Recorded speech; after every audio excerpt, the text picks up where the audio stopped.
just amazing. The amount of people and goodwill that this has brought across the country is quite incredible. We've got 2 national vets teams and they've organised all of this, and now they're all actually playing and they've brought their own teams. I think it's well documented that we are part of the rugby family and they're as strong as ever. They really have waited for us to say let's do this, and as soon as we did, we've got something like the Vets Fest that's been put together very quickly entirely by volunteers, and you can see the success that it's been today. So today is the Ollie Stevens Memorial Trophy. That's what will be presented later, and the family really wanted us to look at how we encourage children to make better life choices. So those disengaged children that would generally fall between the cracks through school programmes, we can fund those programmes that actually step in and help them make better decisions so that more children aren't lost to things like knife crime and other poor decisions in their life. So engaged with the rugby now is because we feel that we had so much out of the rugby that we need to give something back, and if we can help raise awareness or benefit the charity, then we will do that.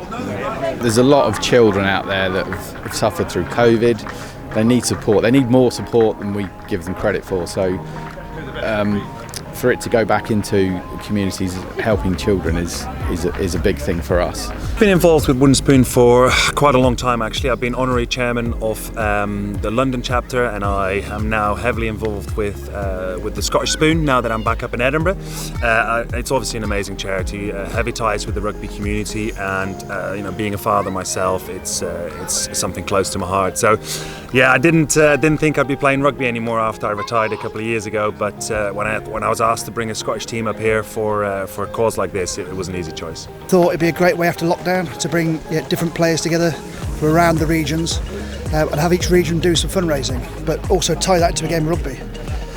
So we decided we'd create a tournament, assign some captains for different regions, have the captains invite sponsors and team players, and really get other people involved from around the regions where they haven't either heard of Wooden Spoon or they want to do more as they get into their older age.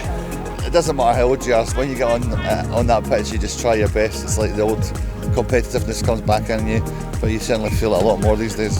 Basically what the charity does for the children is amazing. I think knowing that, it's fantastic. It matters a great deal to see where the money goes, and the charity itself is very visible in the way that it spends it, and it doesn't distribute the money anywhere other than your local region. That's huge for us. It says exactly what we want to say to our clients about supporting local firms in the same way that we do. This event that Wooden Spoon put together is absolutely incredible, and I've seen firsthand the great work that Wooden Spoon do for the disadvantaged and disabled children. So it just seemed a natural fit for a company like ours that looks after the smaller person. I just think it's a fantastic day. We've got nearly 500 rugby players here today, all veterans who are all turned out to play rugby, all post-COVID, aching to get their boots back on again, and it's just a great camaraderie between all the different teams. It's quite emotional to see it come from just a small idea, from a little acorn, and it's only year one, but this is a really good start, and bring on year two, and I think it's got legs, and there'll be some very sore bodies in the morning, but give it a week or two and people will be wanting to know when next year's event is. The guys today are having fun and raising money for a great cause and in the memory of Ollie, and that's really important. It's given a purpose to the festival, and Wooden Spoon will do something to make that happen, to help affect knife crime, violent crime and youth crime, and our projects will address those matters and do something about it.